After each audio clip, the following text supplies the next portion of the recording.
Now, at the end of yesterday's Women Today programme, I said that today's guest was going to be bringing in some musical instruments with him.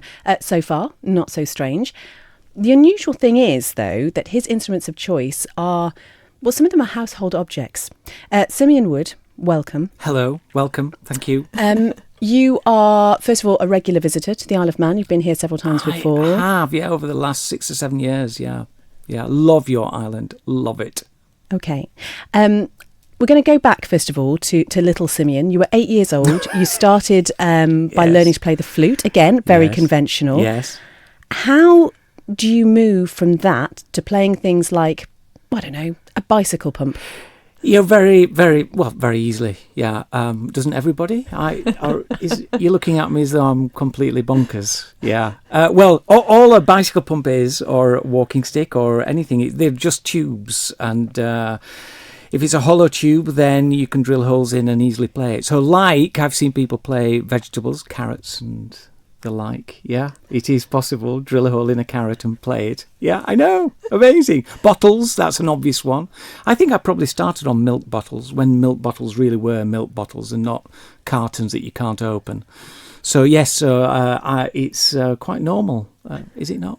But why do you feel the need? Because there's plenty of, mass-produced instruments that are made for that purpose. I know, you're absolutely right. It is a visual gag, really. That's why it's going to work so well on radio. Oh, don't you worry, though. We have already posted a video on our Manx Radio Facebook. Good. If you head over there now, you'll see Simeon playing a very unusual... Is it an instrument? It is now. It is now. Yes. Yeah. Somebody's without a walking stick, let's just put it that way. I think I'm going to market it. What do you think? Like flute players with hip replacements or something? I think it's a niche market, but I could make some money. But this has taken you to doing all sorts of things. You've been on the One Show. You've been on with Chris Evans on the radio. Yeah.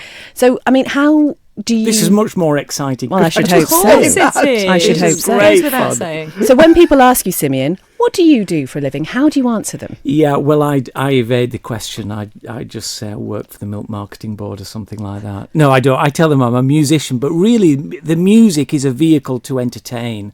So my instruments, whilst I might have started on recorder and then on the flute and then taking up panpipes and things like that, really the instruments that I play are just a vehicle to entertain people with music and with humour and, yeah. But you started off having fairly formal music training, didn't you? Because you went to the Trinity College of Music. I did. What would they make of what you do now? Do other musicians react to it in a positive or negative way? I do write to them and ask whether or not I can actually get in their magazine as one of the students who've made a successful career in music. But 20 years on, I'm still not in that magazine. What's going wrong? But do you have other musicians come up to you and ask you about what you do because they want to know more about how you adapt these things, or what do other musicians make of it? No, not me. Thanks for asking that, Christy. No, not many people ask me anything about the instruments. They're just amazed by them because they are very strange. Do you know, one time first time I flew onto the Isle of Man, I had my walking stick with me. And as it came through security, through the X-ray machine, I picked it up and I played it to the security guard. And the reaction, I think he's still there looking agog. I think he is. But it was the best thing ever, just to see his amazement and the big grin on his face when he discovered it was a musical instrument. But the thing is, I mean, I say that, the reason I suppose I'm asking with this sort of reaction is because actually what I think you're possibly doing, and I don't know if you've experienced this, is introducing sort of classical music to people who may not have previously sought it out, because there is that sort of slight gimmick to what you do that does end you up on these different shows where people may not have discovered you otherwise.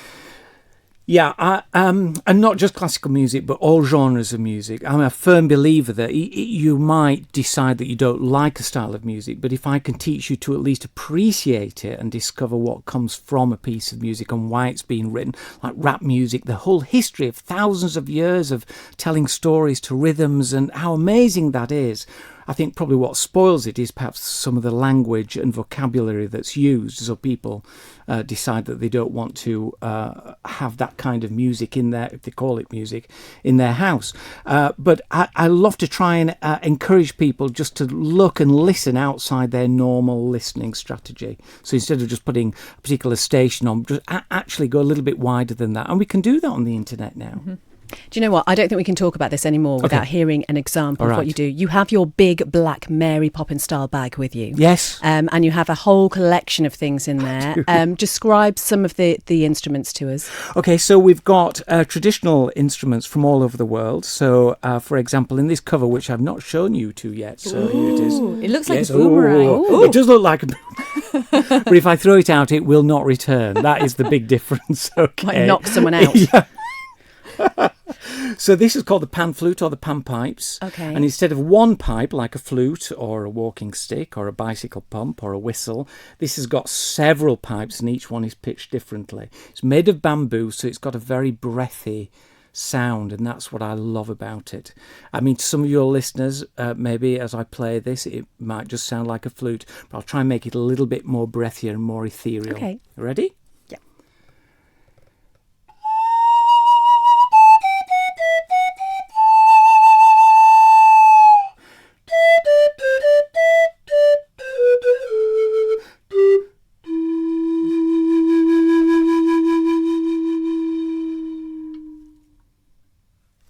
Beautiful. That is so It's lovely, isn't isn't it? Yeah, it? it is a love. And why I love this instrument, I think more than the flute. The flute is out to one side, so you're not quite, you're not wrapping yourself round the instrument. It doesn't become part of you. It's kind of out to the side and a little bit divorced from you. Whereas this becomes very much part of who you are while you're playing it. And you must presumably like to challenge yourself as a musician, because it can't be the same playing that as it is playing a flute, which was obviously one of your first instruments. Did you have to spend a long time learning how to play that? Here's a great word for you: embouchure. Ooh, write that down. Word of the week. I would if I knew how to spell it. It begins with an E. Okay. And ends in embouchure. We had to think about that. What? Yes. No, do you not teach phonetic? Maybe it's not taught here. I don't know. The phonetic alphabet, that's how we teach the kids at home. But that's Huddersfield for you. So, yes, the embouchure. So the mouth shape is exactly the same for the flute as it is for the panpipes. Oh. The only difference, the difficult aspect of the panpipes is you have to shift from one note to the other, and sometimes quite some distance. So it is possible to miss the note.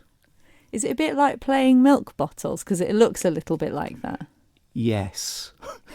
That's but it wouldn't sound that pretty, though, would it? To be fair, Maybe if you not. did just play. I don't know. Well, I don't know. I don't know. I do have a bottle with me, but we'd have to wait for a commercial break in order for me to fill it with water. Oh gosh. Well, from the tap, obviously. Yeah, obviously, could you play the walking stick? Yes, that you I have can. with you, please, Yeah, because okay. we saw this in our green room before we came on air, and it is actually quite incredible. I didn't think. I didn't know what to think. I'm going to be honest, Simeon. When you got it out of your bag and said you were going to play it, I had no idea. Yeah. It's so it is just an NHS walking stick that you can adjust the height of.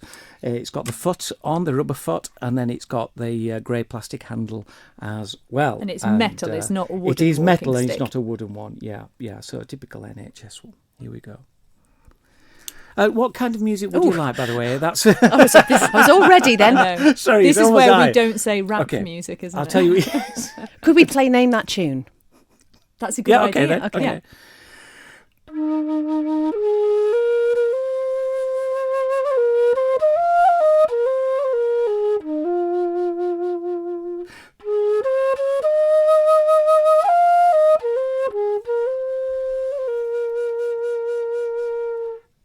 Oh, it's beautiful. I think I know. We're going to ask the audience. Shall we Are we ask the gonna audience? ask the audience? Yeah, Okay, okay. Let good, us know what you think good, that tune was. good. 166 177. Good. You can email studio@manxradio.com.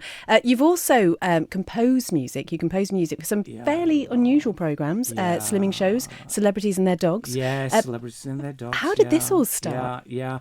Well, I'd always wanted to learn how to write music. So, in 1986, when I was at music college, I went to see a movie called The Mission.